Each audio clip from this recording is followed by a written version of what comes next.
Welcome to our channel, the eerie corner of YouTube, where we delve into the unknown, exploring the darkest corners of the world and the unsettling stories they hold. If you're seeking spine-chilling tales that will leave you sleeping with the lights on, you've come to the right place. Tonight we're taking you on a chilling journey through the decaying corridors of abandoned hospitals, places where the echo of suffering still lingers in the air. We've collected 3 terrifying tales whispered by those brave enough to venture into these forgotten places, stories of unexplained occurrences, ghostly apparitions, and encounters that defy explanation. So, lock your doors, turn off the lights, and prepare to be thoroughly spooked. These are the kinds of stories that stay with you long after the video ends, creeping into your thoughts when you least expect it. You've been warned. Our first story brings us to the rusting gates of Cranbrook Hospital, a skeletal structure looming over the small town of Hollow Creek. Abandoned for decades, Cranbrook was once a beacon of hope, a place where lives began and ended. Now its silence is broken only by the wind whistling through broken windows and the rustling of unseen things in the shadows. Locals whisper of a darkness that hangs over Cranbrook, a palpable sense of dread that seeps from the very walls. They tell stories of a fire that ravaged the hospital decades ago, claiming the lives of patients and staff alike. Some say their tormented souls never left. One chilling account comes from a group of teenagers foolishly daring each other to spend a night within Cranbrook's decaying walls. Armed with flashlights and youthful bravado, they stepped across the threshold, the heavy door groaning shut behind them like a tomb sealing itself. The first few hours were filled with the typical bravado and nervous laughter of teenagers pushing their limits. But as the night deepened, the atmosphere grew heavy, pressing down on them like a physical weight. The temperature plummeted, sending shivers down their spines that had nothing to do with the cold. Then the noises started, faint at first, barely audible over their hushed whispers, the soft rustle of footsteps in the corridor outside, the distinct clang of a metal tray dropping to the floor in a distant room. Each sound sent a jolt of fear through the group, their bravado crumbling like ancient plaster. One of the teenagers, a girl named Sarah, swore she saw a figure standing at the end of the hallway. A tall, shadowy silhouette with indistinct features, its form flickering like a candle flame in the wind. Every time she blinked, it seemed to shift, becoming more and more grotesque. Panic began to set in. They huddled closer, their whispers turning into desperate pleas for whatever was tormenting them to leave them be. But the noises only intensified, accompanied now by a low, guttural moaning that seemed to emanate from the very walls themselves. As the first rays of dawn pierced through the grime-covered windows, the noises abruptly stopped. The teenagers, pale and trembling, practically fell over each other in their haste to escape the hospital's clutches. Our next tale takes us deep into the heart of Blackwood Asylum, a sprawling complex shrouded in a chilling history of madness and despair. Abandoned for decades, Blackwood stands as a grim reminder of a time when mental illness was met with cruelty and isolation. Locals tell stories of patients driven mad by their confinement, subjected to horrific medical experiments that would chill you to the bone. It is said that the anguish of these tortured souls continues to echo through the asylum's decaying walls, a chorus of whispers and screams that can drive even the bravest soul to madness. One fateful night, a group of urban explorers, drawn by Blackwood's infamy, decided to spend the night within its crumbling walls.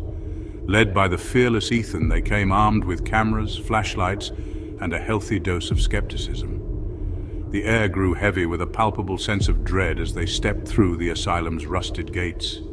The main building loomed before them, its windows like vacant eyes staring back at them. The silence was unnerving, broken only by the crunch of their footsteps on the overgrown path. The interior of Blackwood was worse than they could have imagined. The air was thick with the stench of decay and the lingering scent of disinfectant. Rusted medical equipment lay scattered about alongside decaying beds and restraints. As they ventured deeper into the asylum, the atmosphere grew increasingly oppressive. The temperature dropped and a cold, damp air clung to them like a shroud. They began to hear whispers, faint and indistinct, seeming to come from the very walls themselves. Ethan, determined to capture evidence of the paranormal activity, led the group down a darkened hallway. The air was thick with a palpable sense of unease, as if they were being watched by unseen eyes. They reached a room at the end of the hallway, its door slightly ajar. A cold draft emanated from the room, carrying with it a low, guttural moan. Ethan, his heart pounding in his chest, slowly pushed the door open. The room was a former padded cell, its walls stained and cracked. In the center of the room stood a solitary chair, its restraints dangling loosely. Suddenly the door slammed shut behind them, plunging them into darkness. Panic surged through the group as they scrambled for their flashlights. They pounded on the door, but it wouldn't budge. They were trapped. Then the noises started. A low, guttural growl seemed to emanate from the very walls themselves, accompanied by the dragging of heavy footsteps just beyond the door. The whispers they had heard earlier grew louder, morphing into blood-curdling screams that echoed through the asylum.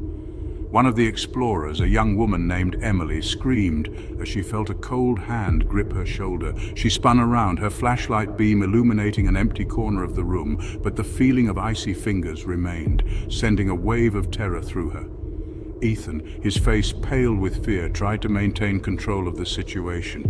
He knew they had to escape, but the door wouldn't budge. Chapter 3. The Night Shift. Our final tale takes us to the desolate halls of Mercy Hospital, a sprawling complex left to decay on the outskirts of a forgotten town. The hospital, once a beacon of healing, now stands as a haunting testament to the fleeting nature of life and the chilling reality of what remains when the lights go out. Thomas, a stoic man hardened by life's trials, took the job as night security guard at Mercy Hospital out of desperation. The pay was meager, the work monotonous, but it was all he could find in the desolate town he now called home. Little did he know that his solitary vigil would become a terrifying descent into the heart of darkness. The first few nights were uneventful. The silence of the abandoned hospital was broken only by the hum of fluorescent lights and the occasional creak of the aging building settling around him. Thomas, a man of simple routines, found a strange comfort in the solitude, a break from the noise and chaos of the world outside. However, as the nights wore on, the silence began to feel oppressive, broken by subtle occurrences that chipped away at Thomas's composure. The faint scent of antiseptic wafted through the halls, despite the hospital being abandoned for years. The flickering of lights in the distance hinted at an unseen presence moving through the deserted corridors. One night, as Thomas made his rounds, his flashlight beam illuminating the dust-covered floors, he heard a distinct sound. The soft, rhythmic thumping of a basketball. The sound seemed to originate from the hospital's gymnasium, a cavernous space at the end of a long, darkened hallway. Curiosity, and perhaps a morbid fascination, drew Thomas towards the sound. As he approached the gymnasium, the rhythmic thumping grew louder, echoing eerily through the silent hospital. He slowly pushed open the heavy doors, his flashlight beam cutting through the darkness. The gymnasium was eerily illuminated by a single flickering light hanging precariously from the ceiling. And there, in the center of the basketball court, a solitary figure dribbled a basketball, its movements fluid and practiced. Thomas froze, his heart pounding in his chest. He knew the hospital was abandoned. He had personally checked every room, every nook and cranny, yet there stood a figure as real as day, completely engrossed in its solitary game. As Thomas watched, the figure stopped dribbling and turned towards him, its face shrouded in shadow. A cold dread washed over Thomas as he realized that the figure, despite its movements, cast no shadow under the flickering light.